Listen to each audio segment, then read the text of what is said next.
श्री भगवान बोले, हे राजन, तुम सावधान होकर सुनो। मैं तुमसे देह का स्वरूप कहता हूँ। यह संसार मुझ ही से उत्पन्न होता है और मुझ ही से धारण किया जाता है। और जिस प्रकार ब्रह्म निवृत्त होने से रजत सीप में लय हो जाती है, इसी प्रकार यह जगत ज्ञान से मुझ में लय हो जाता है। मैं निर्मल पूर्ण सच्चिदानंद स्वरूप हूँ। मैं संग रहित निरअहंकार शुद्ध सनातन ब्रह्म हूँ। मैं अनादि सिद्धि माया से युक्त होकर जगत का कारण होता हूँ। मेरी माया का वर्णन नहीं हो सकता। उसमें सत्व रज तम यह 3 गुण रहते हैं। सत्व गुण शुक्ल वर्ण मनुष्यों को सुख और ज्ञान का देने वाला है, और रजोगुण का रक्त वर्ण है, यह चंचल और मनुष्यों को दुख देने वाला है। तम का कृष्ण वर्ण है, यह जड़ और सुख दुख से उदासीन रहता है। इसी कारण मेरे संयोग से यह त्रिगुणात्मिकता माया मेरे ही अधिष्ठान से इस प्रकार जगत को रचना करके दिखाती है। जिस प्रकार अज्ञान शुक्ति में रजत और रस्सी में सर्प दिखाई देता है, मुझसे माया के द्वारा आकाश आदि की उत्पत्ति होती है। मुझसे प्रथम आकाश, आकाश से वायु, वायु से अग्नि, अग्नि से जल, जल से पृथ्वी उत्पन्न होती है। इन्हीं 5 से उत्पन्न हुआ यह सब देह पंचभूतात्मक कहलाता है। पिता माता के भक्षण किए अन्न से यह षट कोशात्मक शरीर उत्पन्न होता है, जिसमें स्नायु, अस्थि और मज्जा पिता के कोश से उत्पन्न होते हैं। त्वचा, मांस और रुधिर यह माता के वीर्य से उत्पन्न होते हैं। इस प्रकार माता और पिता संबंधी षट कोशात्मक देह में माता से उत्पन्न होने वाले, पिता से उत्पन्न होने वाले, रज से उत्पन्न होने वाले और आत्मा से उत्पन्न होने वाले 4 पदार्थ हैं।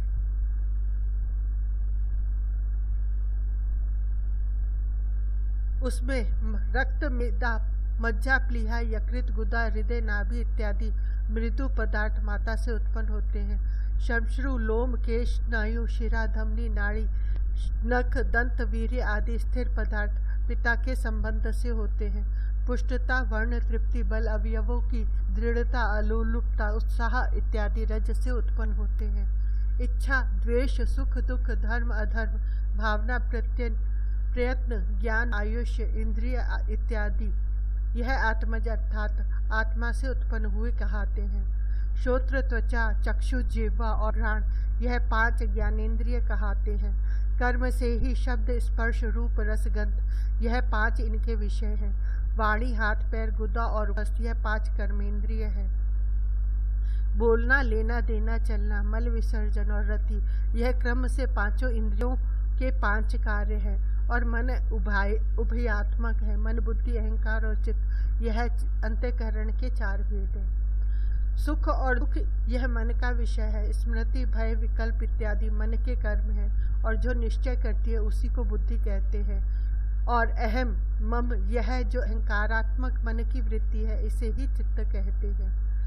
यह अंतःकरण भी सतोगुण आदि के भेद से 3 प्रकार का है। सत, रज, तम यह 3 गुण हैं। जब सतोगुण प्रधान होता है तब आस्तिक्य, बुद्धि, स्वच्छता, धर्म में रुचि इत्यादि सात्विक धर्म प्राप्त होते हैं। और जब रजोगुण होता है तो काम, क्रोध, मद इत्यादि होते हैं। तमोगुण की प्रधानता में निद्रा, आलस्य, प्रमाद, वंचना होती है। इंद्रियों की प्रसन्नता, आरोग्य, आलस्य का न होना यह गुण सत्व से उत्पन्न होते हैं। इन 5 महाभूतों की मात्रा से उत्पन्न हुआ यह देह उनके गुणों को धारण करता है।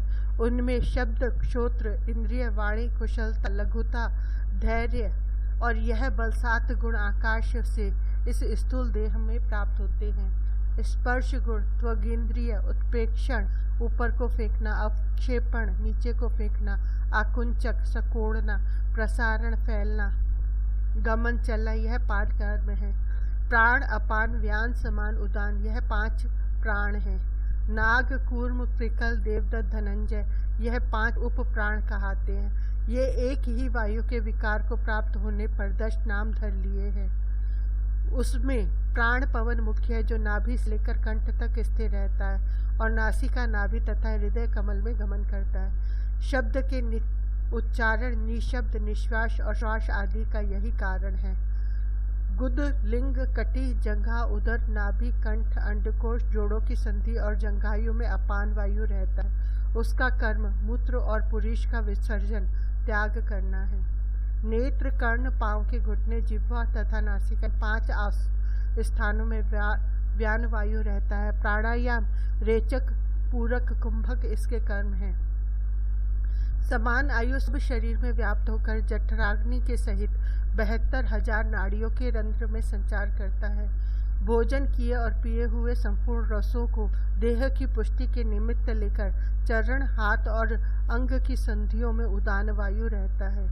देह का उठाना चलाना यह इसका कर्म कहा है। त्वचा, मांस, रक्त, अस्थि और स्नायु इन 5 धातुओं के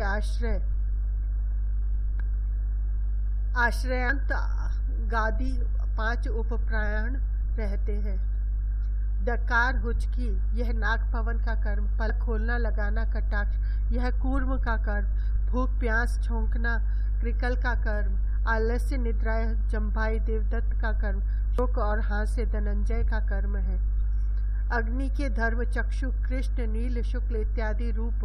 भोजन का पाक, स्वतः प्रकाश, क्रोध, तीक्ष्णपन, कृशता, ओज, इंद्रियों का तेज, संताप, शूरता और बुद्धि यह गुण तेज से प्राप्त होते हैं। और रसनेन्द्रिय, रस, शीत, चिकटापन, द्रवत्व, पसीना और संपूर्ण अवयवों में कोमलता यह धर्म जल से उत्पन्न होते हैं। घ्राणेन्द्रिय, गंध, स्थिरता, धैर्य, गुरुत्व यह धर्म पृथ्वी से उत्पन्न होते हैं।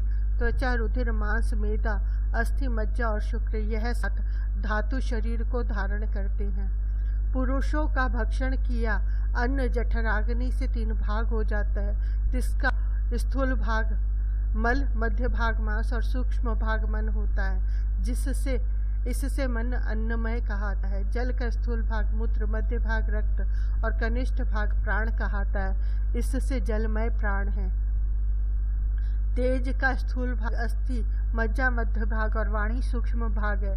आशय यह है कि अन्न, उदक और तेज रूप सर्व जगत है। रक्त से मांस उत्पन्न होता है, मांस से मेदा, मेद से अस्थि और अस्थि से मज्जा उत्पन्न होती है। मांस से ही नाड़ी उत्पन्न होती है और मज्जा से वीर्य उत्पन्न होता है। वात, पित्त, कफ यह 3 धातु शरीर में रहते। शरीर में 10 अंजलि प्रमाण जल रहता है और 9 अंजलि रस अर्थात अन्न रहता है।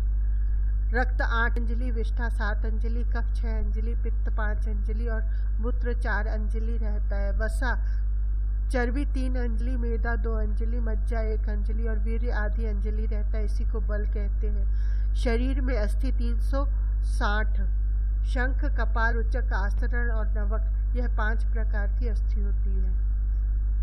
शरीर में 210 अस्थियों की संधि है, उनको रौरव, प्रसर, स्कंद, सेचन, उलूखल, समुद्रग, मंडक, शंखावृत और वायु संतुंडक यह 8 विध अस्थियों की संधि के हैं। 3.5 करोड़ सब शरीर पर रोम है और दाढ़ी के बाल 3 लाख हैं। हे दशरथ कुमार, इस प्रकार यह देह का रूप तुम्हारे प्रति वर्णन किया। इस देह की समान निस्सार पदार्थ दूसरा त्रिलोक में कोई नहीं है। इस देह को प्राप्त होकर पाप बुद्धि पुरुष महाअभिमान करते हैं और अहंकार रूप पाप से मुख्य आनंद मोक्ष का कुछ भी उपाय नहीं करते। यह महाशोक की बात है। इस कारण मुमुक्षु को वैराग्य दृढ़ होने के निमित्त यह स्वरूप जानना अवश्य है। इति श्री पद्म पुराण अंतर्गत शिव गीतायाम शरीर निरूपणम नाम 9वां अध्याय।